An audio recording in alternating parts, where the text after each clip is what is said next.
O vídeo de hoje vai ser mais um caso clínico, inclusive um caso que é rotina, tá? Para a maioria dos veterinários. São casos que acontecem, que a gente recebe com frequência e que sim exigem um pouco mais do veterinário. Não vou dar muito spoiler aqui, mas quero dizer que é sim o terror da maioria dos recém-formados quando você tem que assumir aquele paciente sozinho e ele é um paciente que precisa de uma intervenção de urgência. Tá? Então, de antemão, já vou mostrar para vocês, já vou dizendo para vocês o que é que a gente vai necessitar de uma abordagem muito mais rápida nesse caso. É um caso interessante, eu trouxe um felino dessa vez, é o Dudu, é um paciente que é de uma amiga minha, então tenho um carinho particular por ele, e ele é um felino laranja, lindo, fofo, muito carinhoso, e vocês vão ver no vídeo como é que ele estava em casa, tá? A gente conseguiu juntar aí tanto os exames clínicos dele, quanto vídeo de como ele estava em casa e logo depois do procedimento, quando a gente conseguiu ali solucionar aquele problema que tinha acontecido. É isso que eu quero mostrar para vocês, um pouco da rotina, e a gente vai construir junto aqui nesse vídeo o raciocínio clínico, né? Como chegar ao diagnóstico desse paciente, caso vocês encontrem aí na rotina veterinária de vocês. A gente se vê logo depois da vinheta.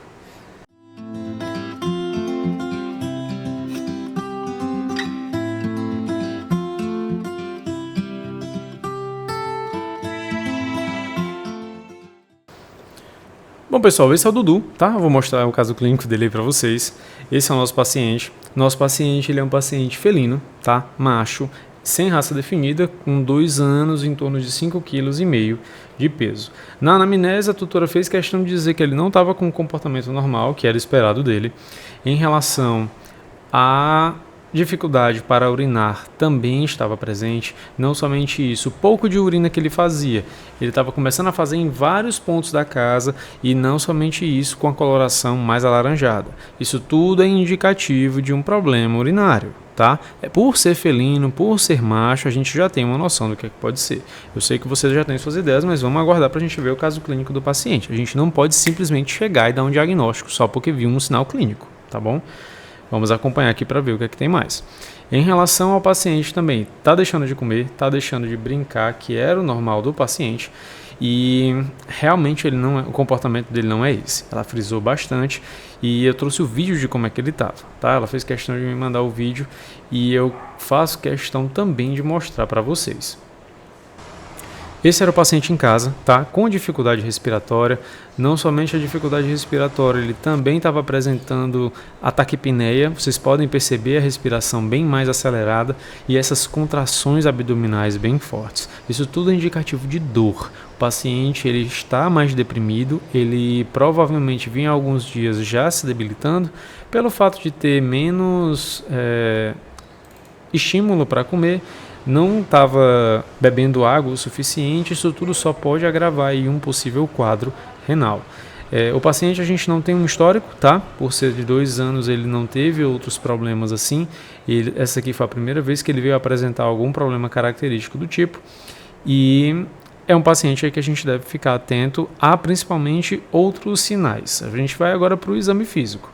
No exame físico do paciente, vocês podem perceber aí que a gente viu que ele está mais letárgico, com sinal de dor, taquipneia, bexiga repleta, e esse é um fato interessante, quase de diagnóstico aqui do paciente.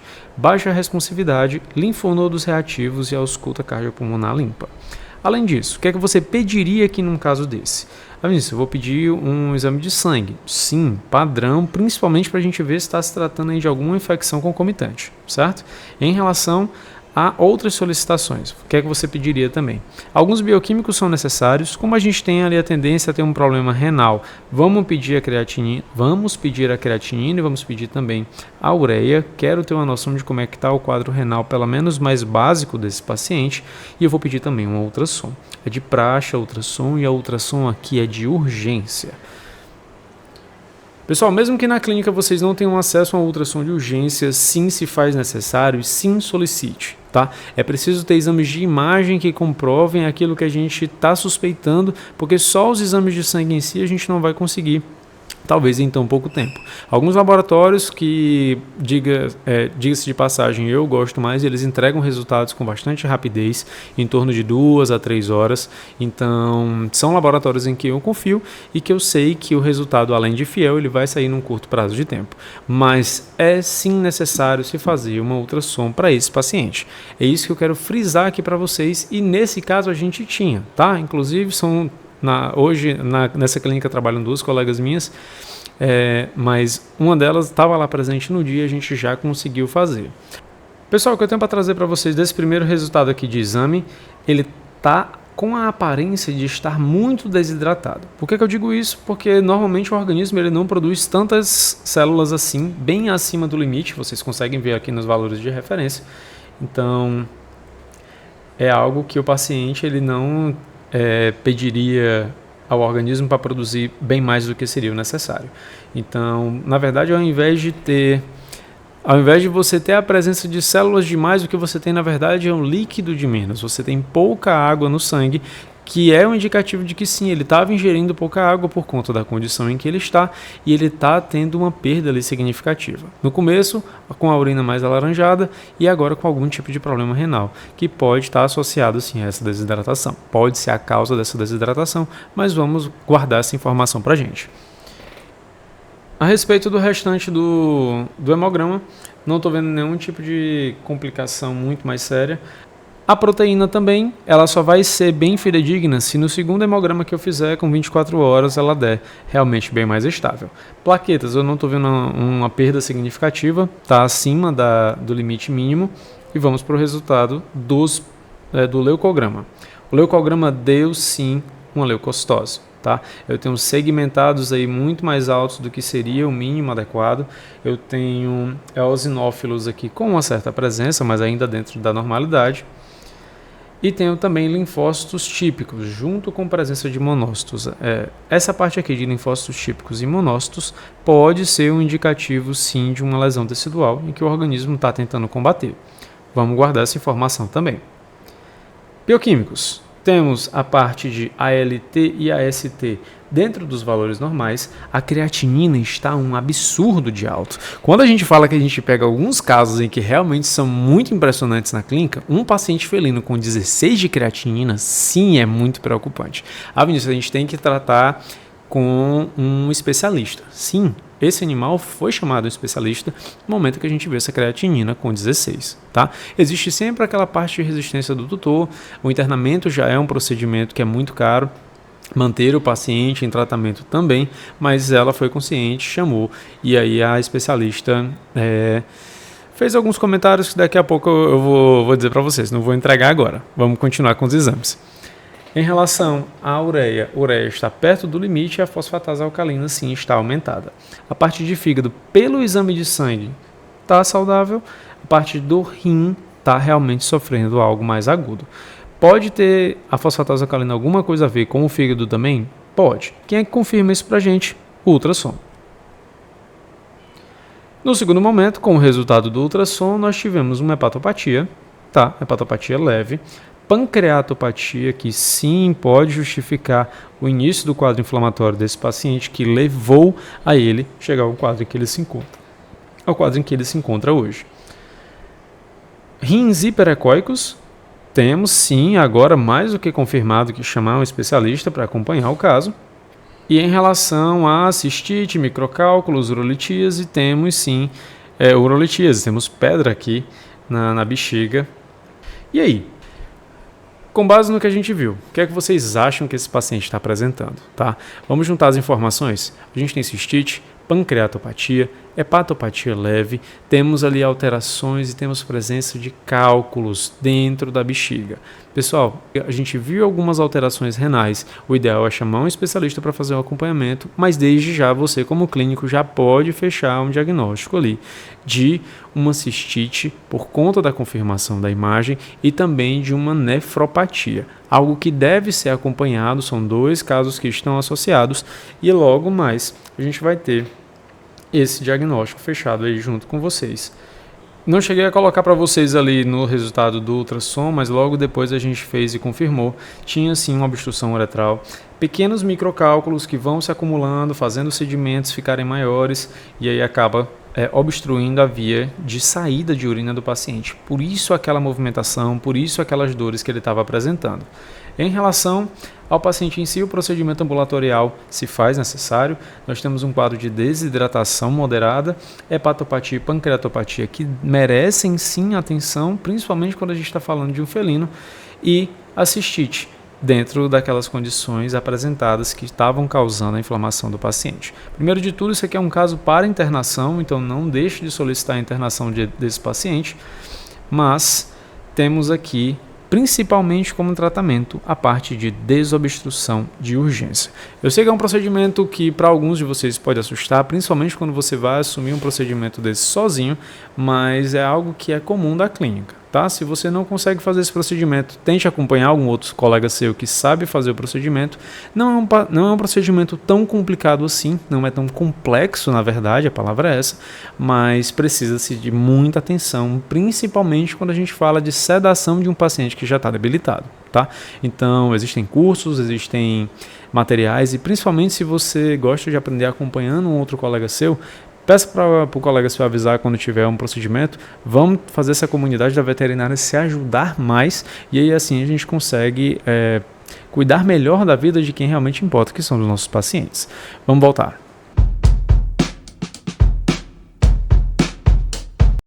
Esse é o momento em que eu tive que fazer uma pausa, porque o sol já estava chegando no meu rosto. Eu fui lá dar uma ajeitada nas configurações de luminosidade aqui do estúdio. Vamos voltar aqui para o vídeo.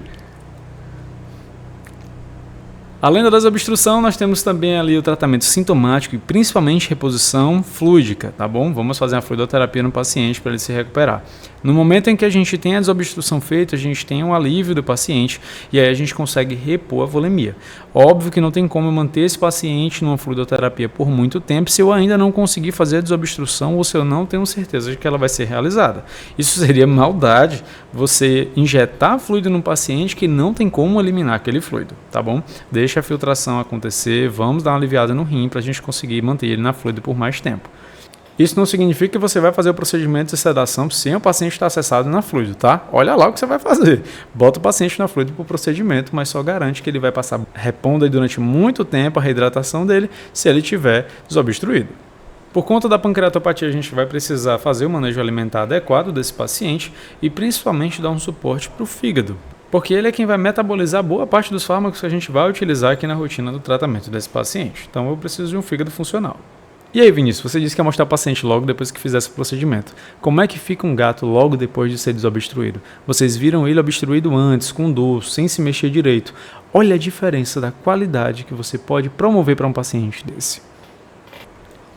Esse é o Dudu, algumas horas depois, está tanto acessado quanto com a sonda para a gente ficar fazendo as lavagens da bexiga, e isso sim é um paciente que está respondendo bem. O problema dele principal, além da pancreatite, era ali a cistite que tinha causado um problema mais sério de obstrução no paciente. Ele também tem, o que foi classificado pela nossa nefrologista aí querida, como um problema de cistite idiopática. Então, sim, é um paciente em que ele possui um problema de cistite e ele não tem uma causa definida, essa definição de idiopática, mas que a gente continua acompanhando o paciente para fazer o tratamento dele e também para acompanhar a evolução desse quadro. Em relação ao tratamento em si, a gente também teria que cogitar uma possível infecção urinária. Então, se você achou que deveria ter solicitado um sumário de urina com cultura e antibiograma, sim, podemos solicitar, devemos na verdade, tá? Não deixamos também de fazer um encaminhamento para o nefrologista. E aí, algum desses exames te chamou mais atenção? Queria ter solicitado mais alguma coisa, não foi solicitado? Lembre-se que ali no momento a gente estava na urgência, teve que estabilizar o paciente, a ultrassom foi realizada, mas sim o sumário de urina aqui poderia responder muita coisa sobre a qualidade renal desse paciente. O objetivo da urgência e emergência é tratar o principal problema que nós temos ali, que pode levar o animal a óbito, e logo depois disso a gente vai ganhar tempo, que é esse o nosso foco, para conseguir o diagnóstico do paciente. Então, depois de estabilizado, a gente consegue pegar mais informações, consegue ter tempo, por exemplo, de esperar uma cultura sair para a gente ter um diagnóstico melhor. E se for o caso, se tratar realmente de uma infecção urinária, trata a infecção urinária. Mas tudo isso a gente vai fazendo passo a passo até chegar realmente no nosso objetivo. Em relação ao caso clínico, tá? O paciente ele foi liberado com 48 horas. Depois disso, o paciente continuou com acompanhamento em casa. O tratamento para pancreatite ele é um tratamento que vai ser bem mais prolongado e que sim precisa-se ainda de monitoração. O paciente ficou de retornar com 1 semana e depois com 30 dias. Além disso, foi realizado um outro hemograma antes de ele sair e sim o resultado estava muito melhor. A creatinina baixou, não baixou tanto, mas reduziu. Não é algo que se baixa assim de um dia para o outro, mas é algo que foi realmente sendo controlado e hoje em dia o paciente está mais estável. Graças ao bom Deus, ele não precisou de uma outra intervenção dessa tão cedo e espero também que não precise. Esse foi o vídeo de hoje, espero que você tenha gostado. Se tem mais sugestões de casos clínicos, pode deixar aqui embaixo nos comentários que eu vou ler e vou fazer um vídeo aqui para vocês. E a gente se encontra no próximo vídeo. Até mais!